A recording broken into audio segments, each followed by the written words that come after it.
स्वागत है आपका रिपब्लिक भारत पर। मैं हूं आपके साथ अनामिका सिंह काली। इस बुलेटिन में साथ मोनिका और अंजलि भी, लेकिन पहले रुक करते हैं बड़ी खबर का, जो कि आ रही गांधी परिवार को लेकर। गांधी परिवार ने अपनी पारंपरिक सीट छोड़ने की खबर निकल के सामने आ रही है।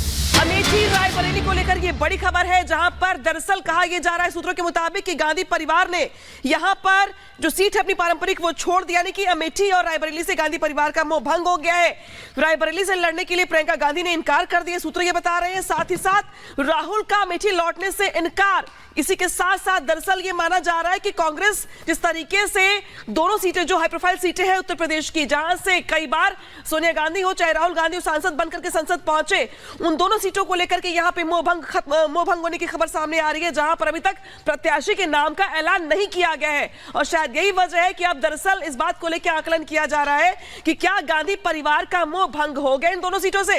क्योंकि जब अब तक अगर बात की जाए तो राहुल गांधी को लेकर के वायनाड से तो सीट पक्की हो गई है, लेकिन अमेठी लौटने को तैयार नहीं है राहुल। इसी के साथ साथ जो कयास लगाए जा रहे थे प्रियंका गांधी को लेकर, वो भी यहां पे खारिज होते दिखाई दे रहे हैं। यानी कि दोनों सीटें यहां पर कम से कम गांधी परिवार के लिए का सीट से मोह भंग हो रहा है। और शायद यही वजह है कि दरअसल अब बीजेपी इस को मुद्दा बना रही है और कह रही दरअसल कि डर गए राहुल गांधी, डर गए गांधी परिवार।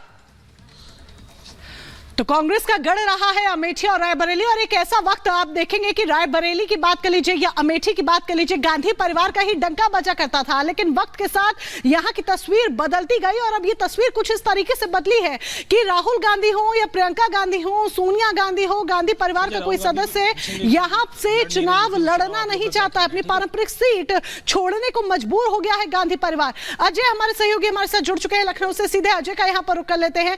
अजय, जीत का मतलब पहले से कांग्रेस मान चुकी है कि हार का स्वाद चखना पड़ सकता है, क्या कोई चांस नहीं लेना चाहती है, रिस्क नहीं लेना चाहती है, जो अमेठी रायबरेली जैसी पारंपरिक सीटें छोड़ने को मजबूर हो रही है? बिल्कुल, अभी जो स्थितियां दिख रही हैं, और सबसे महत्वपूर्ण इसमें है कि जो राज्यसभा की वोटिंग हुई थी उत्तर प्रदेश में, उसमें जो सपा के विधायकों ने क्रॉस वोटिंग की थी, 4 से ज्यादा विधायक उसमें रायबरेली, अमेठी, सुल्तानपुर, ये जो पूरी बेल्ट है जो कि कंस्टिट्यूएंसी में अमेठी और रायबरेली में वोटर के तौर पर देखी जाती है, उससे निकले बीजेपी के फेवर में गए, तो डर बहुत ज्यादा बढ़ा हुआ है। और सोर्सेज यही जानकारी दे रहे हैं कि रायबरेली और अमेठी, इन 2 सीटों से अब कांग्रेस के जो शीर्षक नेतृत्व है, जो गांधी परिवार है, उनके सदस्य लड़ाई नहीं लड़ेंगे, चुनाव नहीं लड़ेंगे। हमारे संग बात करने उस पे उत्तर प्रदेश के लखनऊ के तमाम लोग मौजूद है। कैसे देख रहे हैं आप जो सोर्सेज बता रहे हैं, राहुल गांधी हो चाहे प्रियंका गांधी हो, अमेठी रायबरेली से चुनाव नहीं लड़ेंगे? तो देखिए, इससे बस मेरे ख्याल से यही सच जाहिर होता है कि डर का माहौल है विपक्ष में, और अभी जो करंट सरकार है दे आर वेरी कॉन्फिडेंट, वो कॉन्फिडेंट हैं कि हम इन सीटों पे भी विजय प्राप्त कर सकते हैं, जैसे कि पिछले चुनाव में हुआ था। तो वही है, उनकी पदयात्रा भी कराई थी राहुल गांधी ने, बट अगर वो सक्सेसफुल होती तो शायद वो इस सीट से चुनाव लड़ने में घबराते नहीं। डर रहे हैं, मतलब अभी भी मन में डर बना हुआ है। रायबरेली अमेठी में जो यात्रा गुजरी है, कुछ मिलता दिख नहीं रहा है।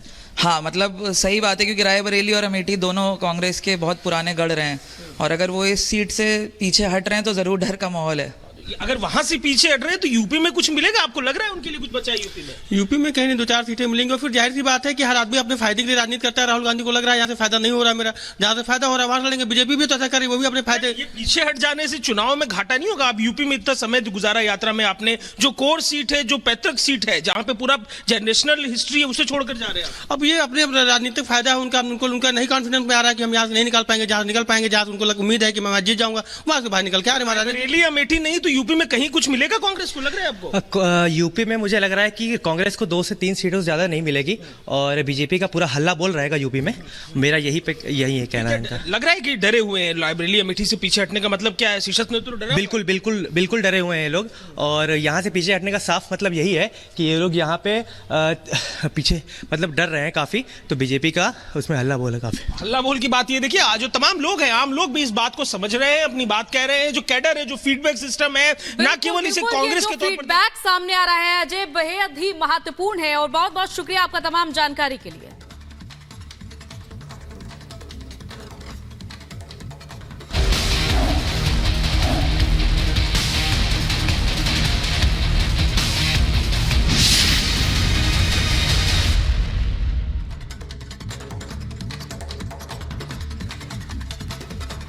और चलिए अब इसी के साथ आगे बढ़ते हैं, बात अरविंद केजरीवाल की करेंगे, जिन्हें ईडी के 2 समन मिल गए हैं। जल बोर्ड घोटाले को लेकर समन जारी हुआ है। 18 मार्च को ईडी ने पूछताछ के लिए बुलाया है। जल बोर्ड केस से रिलेटेड बात कर रहे हैं। पहली बार केजरीवाल को समन हुआ है, तो दूसरी तरफ शराब घोटाले की बात करें तो उसमें भी समन जारी हो चुका है। ये बड़ी जानकारी हम आप तक पहुंचा रहे हैं। 2 समन ईडी के बैक टू बैक नोटिस मिलते हुए अरविंद केजरीवाल को नजर आ रहे हैं, और दूसरी तरफ अरविंद केजरीवाल की जो मुश्किलें हैं वो कम होने का नाम नहीं ले रही हैं। शराब घोटाले मामले की जांच की आंच पहले से अरविंद केजरीवाल के ऊपर है, और उसके बाद अब ये जल बोर्ड घोटाला, जिसको लेकर टेंडर को लेकर तमाम तरह के सवाल, और इसी सिलसिले में कल पूछताछ के लिए अरविंद केजरीवाल को बुलाया गया है। शराब घोटाले की बात करें तो उसमें भी समन जारी हुआ है, लेकिन उसमें अरविंद केजरीवाल शामिल अभी तक पेशी के लिए पेश नहीं हुए हैं। 9 समन जारी हो गए हैं। अब देखना होगा जल घोटाले मामले में पेश होते हैं या फिर नहीं।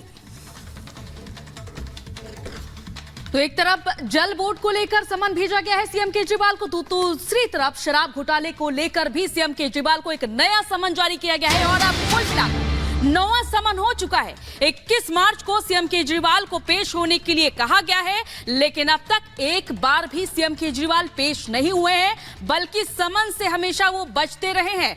लेकिन 21 मार्च को सीएम केजरीवाल पेश होंगे या नहीं होंगे, ये बड़ा सवाल बना हुआ है, क्योंकि ईडी की तरफ से 2 शिकायतें भी दर्ज कराई गई थी राउज़ कोर्ट में। हालांकि सीएम केजरीवाल को जमानत इस बात पर मिली कि वो समय समय पर पेश हो रहे या नहीं हो रहे हैं, और उसके बाद अब ये देखा जा रहा है कि जहां 21 मार्च को शराब घोटाले मामले में उनको समन मिला है, 21 मार्च को उन्हें पेश होना है, तो वहीं 18 मार्च को पेश होना है जल बोर्ड केस के मामले में।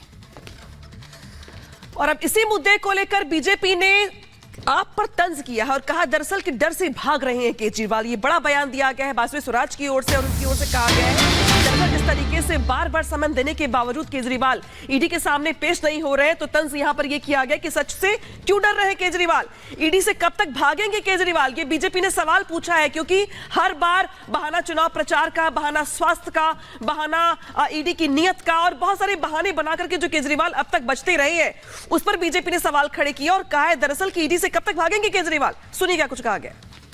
अब हुआ क्या है, जब भी समन आते हैं पीएमएलए में, तो कानूनी तौर पर ये अनिवार्य होता है कि आप उन समन्स का आदर करें।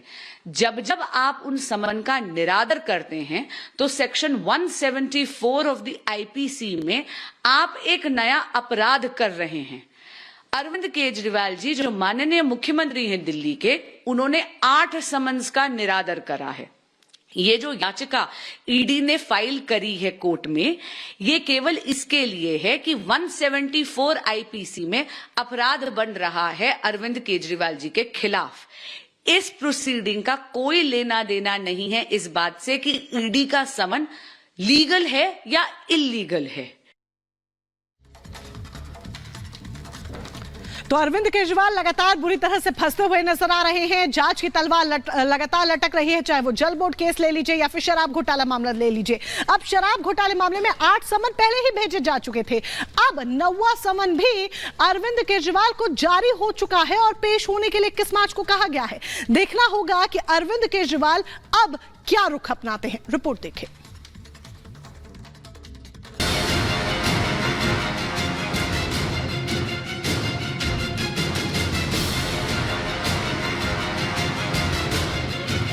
दिल्ली जल बोर्ड और शराब घोटाले की जांच कर रही ईडी की टीम दिल्ली के सीएम अरविंद केजरीवाल की नींद उड़ाए हुए है। एक तरफ CM Arvind Kejriwal ED team से छुटकारा पाने के लिए कोर्ट से फरियाद लगा रहे हैं, तो दूसरी तरफ ईडी उन्हें पूछताछ के लिए समन पर समन भेज रही है। इसी कड़ी में प्रवर्तन निदेशालय की टीम ने रविवार के रोज सीएम केजरीवाल को 9वां समन भेज दिया, जिसके बाद आम आदमी पार्टी हमलावर हो गई। ये समन सिर्फ इसलिए भेजा गया है क्योंकि शायद अब मोदी जी को डाउट होने लग गया है कि पता नहीं एक्साइज पॉलिसी वाले मैटर पे अरविंद केजरीवाल को गिरफ्तार कर पाएंगे कि नहीं कर पाएंगे, क्योंकि उस पे तो अभी कानूनी बहस शुरू हुई है। तो इसलिए ऐसा लगता है कि गिरफ्तारी करने के लिए कोई बैकअप प्लान की शुरुआत हो रही है। आम आदमी पार्टी का आरोप यह है कि जांच तो बहाना है, दरअसल इस सारी कवायद के पीछे बीजेपी सरकार है, जो किसी भी कीमत पर लोकसभा चुनाव से पहले केजरीवाल को गिरफ्तार करना चाहती है। हालांकि शराब घोटाले से जुड़े ईडी के 8 समन को नजरअंदाज कर चुके सीएम केजरीवाल को पूछताछ से परहेज क्यों है और वो पूछताछ के लिए ईडी दफ्तर कब आएंगे, केजरीवाल ने इस पर बात नहीं की है, जिसे लेकर बीजेपी लगातार केजरीवाल की नीयत पर सवाल उठा रही है। आज 9वां समन है और जल बोर्ड घोटाले में एक नया चलाया है। अभी शराब घोटाले का तो चल ही रहा है, उसके साथ साथ जल बोर्ड घोटाले का सीधे सीधे अरविंद केजरीवाल जी को समन गया है। मेरा मानना है कि कानून सख्ती से अपना काम करे, दिल्ली का बच्चा बच्चा यही चाहता है। वहीं बीजेपी के आरोपों से इतर ईडी ने भी शराब घोटाले की जांच की रफ्तार तेज कर दी है और इस सिलसिले में तेलंगाना के पूर्व सीएम केसीआर की बेटी के कविता की गिरफ्तारी हो चुकी है और ईडी पूछताछ के लिए कोर्ट से उनके 1 हफ्ते की रिमांड लेने में भी कामयाब रही है। सूत्रों की माने तो केजरीवाल को ईडी का भेजा गया ये नवा समन इस मामले में ईडी के आगे की आक्रामक कार्रवाई की एक झलक है और बीजेपी नेता भी यही कह रहे हैं कि बार बार समन को नजरअंदाज करने का नतीजा अरविंद केजरीवाल को जरूर झेलना होगा। जिस प्रकार कल कोर्ट में स्वयं वो पिछली गलतियों के लिए बेल लेके आए, तो 8 समन पे ना जाना ही जेल का रास्ता दिखा देता है। अगर उसमें आपने बेल ले लिया तो आगे अगर आप फिर से ऐसी कोई कानून की अवहेलना करते हैं तो मुझे लगता है कि फिर तो किसी गवाह की भी आवश्यकता नहीं, किसी बयान की भी आवश्यकता नहीं। He should be punished. वहीं आम आदमी पार्टी मामला कोर्ट में होने का हवाला देकर सीधे ईडी की मंशा पर ही सवाल उठा रही है, लेकिन इसमें कोई शक नहीं है कि जिस तरह से ईडी के हर समन पर आम आदमी पार्टी में खलबली मचती दिख रही है,